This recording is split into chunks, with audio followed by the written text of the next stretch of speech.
What's up, everybody? I'm Duncan, and welcome back to M19 Competitive Draft. Game 1, Episode 1, you need to go and see that. We did lose, but we managed to pick up a win last episode. We are using a black-white life gain deck. It's working really quite nicely. We do actually sideboard in Sun Cleanser quite a bit, but I don't want to make it main deck. I know that people are probably saying in the comments, I record all of these in one session and then upload them almost a week apart, so I don't get to see your comments before the draft is finished, but I'm assuming people are like, oh, you should probably main deck that. You've side decked it every game.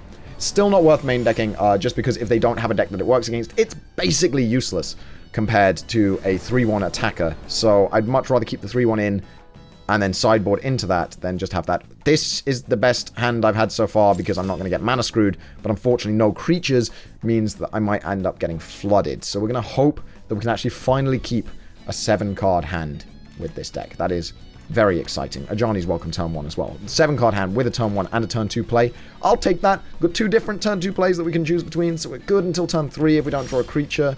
We don't draw a creature here. We're going to drop the gloves. Hopefully we draw a 1-drop creature next turn. We can drop it, equip the gloves. That'd be really nice. If we could draw that knight, that'd be really nice. I'd love to draw a creature now because he's just played a Goblin Instigator. He is playing red-white aggro, the deck I almost ended up in. You know what? Daybreak Chaplain? Yes. I'll take it. Gains me life. Gains me life on block. He can't attack through it. He can pump if he has a pump spell. Instead, he's going to play his Anaki Ogre. That is fine. Alright, we are going to drop this and drop a Plague Mare, honestly. Let's just do this. Yeah. Wipe his goblins out. Put that as a 3-1 so that if he wants to, he can trade for my Daybreak Chaplain. If he doesn't, he's going to lose a life. If he doesn't trade with this, he can trade with the Plague Mare next turn, and I'm still a creature up. Plague Mare, you know, black Chain Whirler, but in a way better because it's -1/-1s. Obviously, Chain Whirler's better when you've got Soulscar Mage. Other than that, this is better. We are going to trade here. 4-2 for a 2-2 is a great trade. We can drop Reassembling Skeleton here.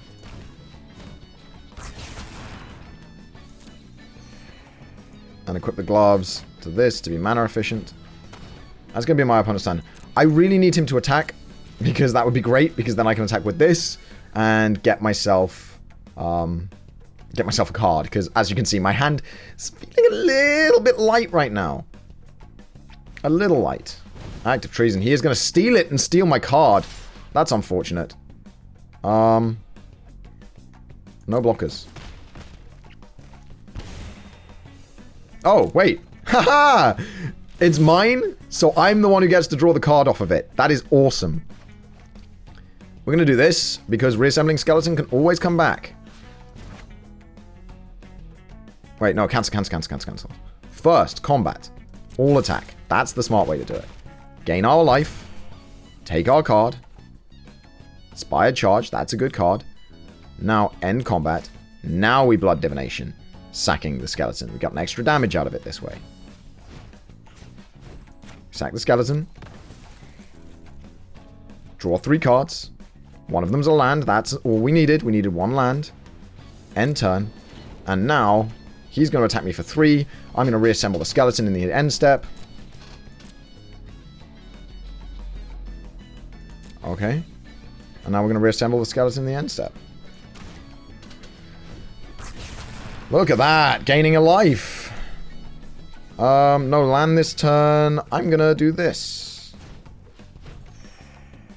Hey. Nice. Land. Combat. Attack. All attack. Yes.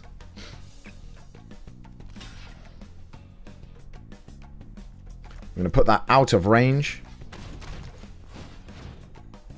Killing his. Doing 3 damage. Excellent. This is going super well. So, red, white, green. Good colors. Very good colors. But this is going super well just because we have the recurring skeleton with Ajani's welcomes. That's super good. He's going to swing for 3 here. We're on 28 life, though. We don't care. He did not swing. This is going to be life gain every single turn. It's going to become a 2-2 and life gain us. I'm going to go combat. Going to attack. Going to attack with everything because we have the abnormal endurance. So if he kills either of these, he can block this. Yeah, he's going to. Yeah. We're going to abnormal endurance this. We don't want to use our hard removal in Strangling Spores. Much better to use soft removal. Do this damage here. This comes back to the field. And then we can end combat and re-equip the gloves to it this turn. So, basically, I'm going to be mana efficient and I'm going to Sovereign Spite him this turn.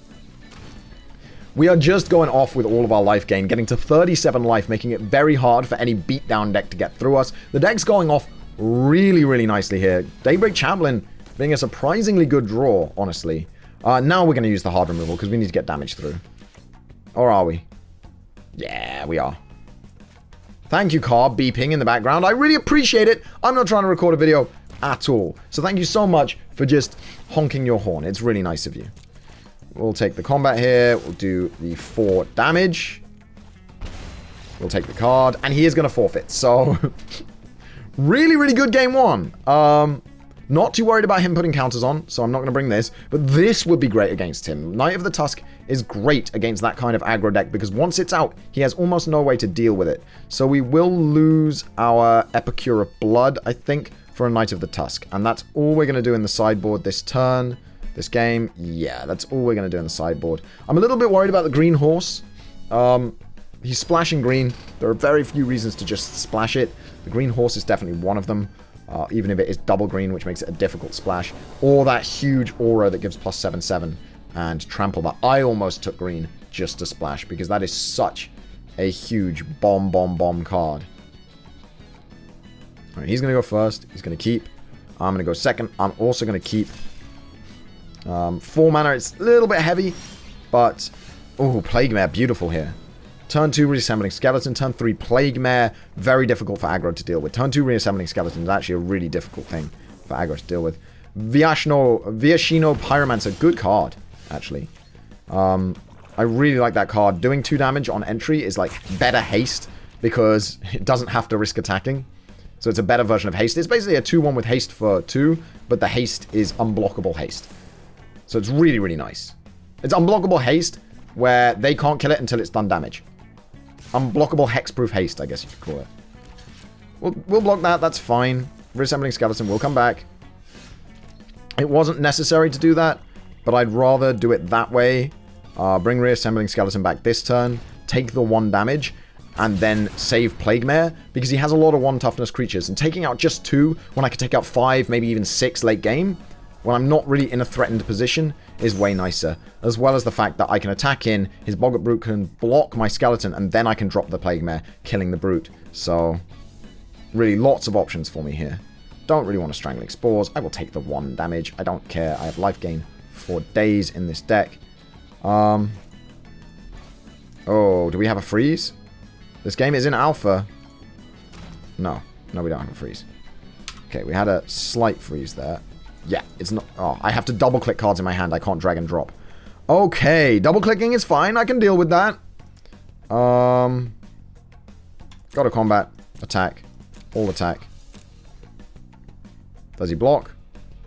No, he doesn't. Damage. And now we're going to drop this just because I don't want to take 3 damage every turn. So, you know, maybe we could have taken 1 less damage overall by dropping this sooner. But then Boggart Brute attacking into this. It's going to be fine. It's going to be fine. We're just going to block this with this. Trade him off. I'm always happy to trade off against this guy. He's going to run out of cards way before I do. Oh, it's got Menace, of course. Wait.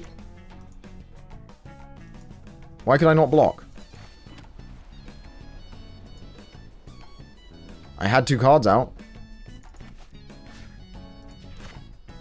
Maybe it's part of this, this issue. We just need to keep removing his cards. No attackers. I will block here, double block. Lose both creatures, and then reassemble the skeleton. Oh my lord, he's got another one.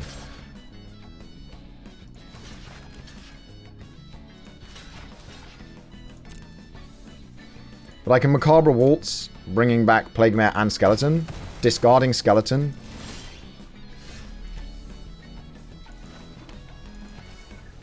So the play is Plague Mare Skeleton. Paying 2. Discard Skeleton. Reassemble Skeleton. And then next turn I can drop the Plague Mare again. This isn't great, This isn't going anything like as good as game 1 because I don't have any of my life gain. And life gain is required, really, to deal with this aggro. I have no hover, though, right now. So I will be restarting my game if I have to. Tormenting Voice there. Interesting. What did he discard? Act of Treason. Yeah, that's fair. I've discarded Act of Treason, too.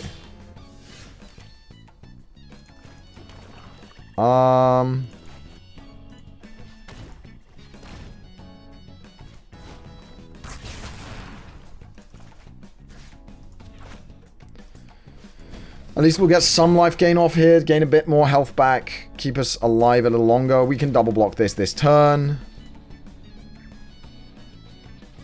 Unfortunately, we are out of black, so we won't be able to instantly reassemble the skeleton. Oofed. That makes it a lot trickier to decide whether we double block. I think we have to.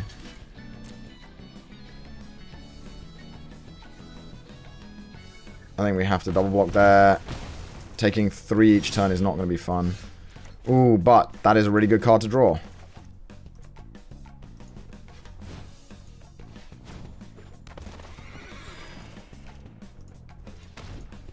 He is going to struggle to kill us here. We just need to draw into one of our good cards. Like, he's top decking too. So we're both basically top decking here. Oh, and that is a huge issue.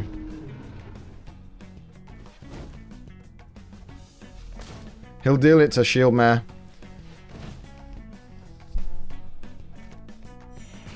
We'll gain the life, but we'll lose the Shield Mare. That's a problem. Right, we really need to top deck something good. Not that.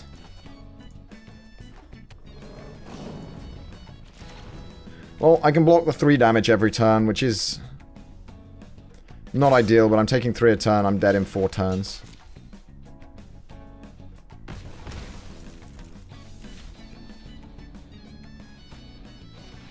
Dead in 2 turns. Really need to draw some big life gain here. Leonin War Leader, I will take that any day of the week. He cannot now attack with everything.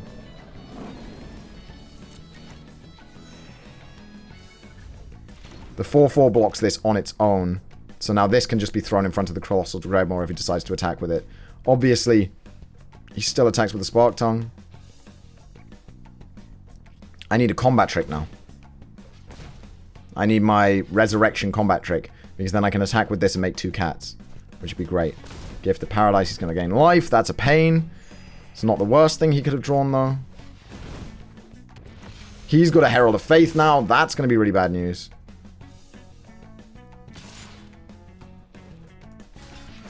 He really is putting me on an awkward timer.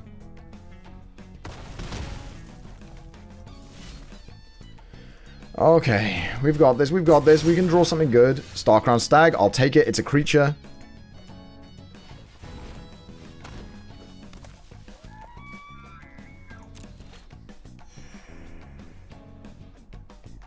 I'll attack with a 4/4, because if he blocks it with either of these, he's going to lose either of these. And I'll take out the Herald of Faith for the Leonin War Leader. That is a great trade. And he doesn't. He takes the damage instead. That is fine.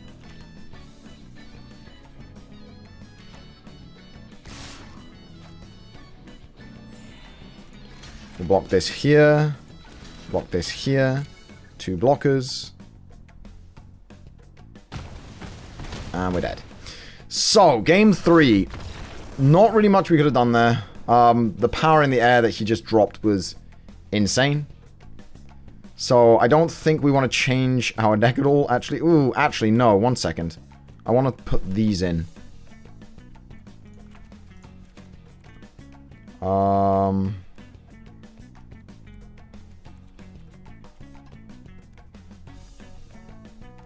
Would have been really nice to draw the Knight of the Tusk. We do need flying, so I think I'm going to put a Mighty Leap in as well, actually.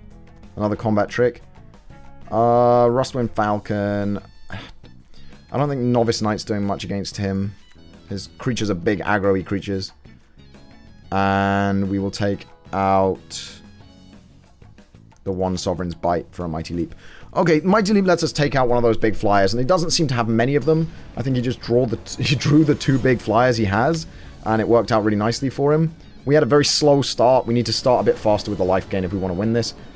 If we don't win, though, you know, It's a 1-win run. Oh, my lord. Such a good hand if I draw land. Are we risking it? I really shouldn't.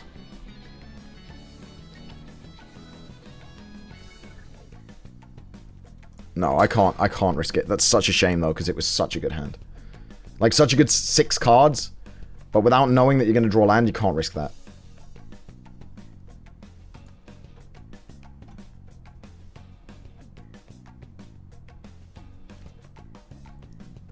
I'll keep the 2-lander. I can't put that to the bottom. It's too valuable against him. We've got to turn 2 play. Hopefully we draw a land turn 3.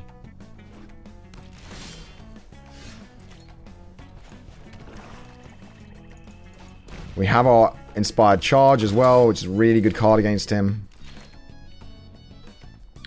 You know what would be perfect? Just land for the next 3 turns. Can I get flooded like I did the other game? Please? I didn't want to mull to 5. That's perfect. Need 1 more land, and this is such a good hand. Such a good hand with 1 more land. He is mana screwed too, though, so might not be the end of the world here if we don't draw land. Yep, let's just go for it. He's only got 1 land, so he must have had a bomb hand. Wow. That'll teach him to do what I almost did. I almost made the same mistake. Well, we're gonna completely run him over. If he doesn't draw land soon, this is just a complete decimation, actually. In game 3. I think he's blown himself up. The game's completely frozen. I think, yep, he blew himself up. That was... There was nothing he could do at the point of me getting a Leonin War Leader out, and he's still on 1 land with no plays. He didn't play a single spell. Don't keep 1-landers, guys. Like, it's a really, really bad idea. Thank you so much for watching. We need 1 more win to break even. So let's see if we can do that next episode. Big, big episode next episode, because it's very intense whether we get that win or not. And I'll see you guys next time. Alright then, guys, that's the end of the video. If you enjoyed it, you can click up here to see more videos of this type on my channel. If you want to check out something else a little bit different, then you can click down here. And if you want to see everything that I upload, you can click the subscribe button right here.